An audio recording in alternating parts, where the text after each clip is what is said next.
would know what evidence I require. An omnipotent God would be able to provide it, and an omnibenevolent God would want to. That's okay as far as it goes, but it's a bit glib and unsatisfying, isn't it? Also, I'm not sure it's sound. Are these three qualities essential for a being to reasonably call itself a god? Surely they could be quite astonishingly powerful without being all-powerful. If nothing else, you'd expect each to represent a check on the power of the others. Similarly, they could know quite an impressive bit without knowing absolutely everything. And omnibenevolence, well, it takes only a quick look round to see that if there are any truly all-loving beings, their power, knowledge, or both are somewhat less than godlike. I've heard many answers to your question, Sammy. Usually the responses involve massive world-changing events. I think it was Matt Dillahunty who suggested that the gods could speak to the whole world at the same time, each of us hearing their voices inside our head, speaking our own language, but each receiving the same message. I admit that would be pretty impressive, but I'm a simple man, and my standards are a bit lower. Say a being in vaguely human form showed up at my apartment. If the stories are true, gods love doing that sort of thing. "Hey, I'm Ogre," I'd say. "Yes, I know," he'd answer.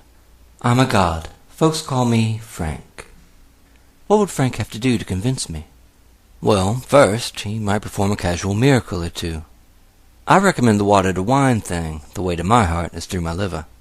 Also, I could use a new pair of knees if healing's on the table. My knees seem to be aging less gracefully than the rest of me. And while we're handing out miracles, could we maybe throw some love to the Knicks? They need the help. Second, Frank might just sit and talk with me all night and share some of his superhuman knowledge and wisdom. I had a dream once years ago in which I was walking across campus and found Hegel sitting in the shade of the trees. I sat next to him on the grass and said, "Mr. Hegel, I have enjoyed your work very much, but I am not sure that I have understood it." He spent hours explaining not only his own work, but the universe. Philosophy, politics, science, math, art, and it all made perfect sense.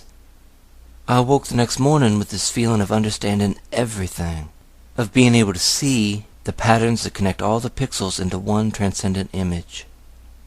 It was a very powerful feeling that unfortunately disappeared in the shower. If Frank could give me that feeling again, and if I could keep it even after Frank was gone, that would be compelling. Finally, Frank might leave behind a memento of his visit that I could examine further the next day and show to other people. For example, I like flowers.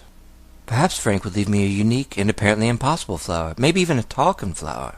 That'd be pretty neat. My friends would ask where I got it, and I'd say, "Oh, this guy Frank gave it to me. He's, like, totally a god." So, I guess that's your answer. That would convince me, but Sammy, I have a question for you in return. My question is, so what? Seriously, so what? I still have to go to work in the morning. I mean, talking flowers and bottomless wine glasses are very nice, but is Frank going to house the homeless or depose the tyrants? It sure doesn't look like it. Oh, so you're a god, are you? Well, I played Charlie Brown in the school play in 5th grade. So what?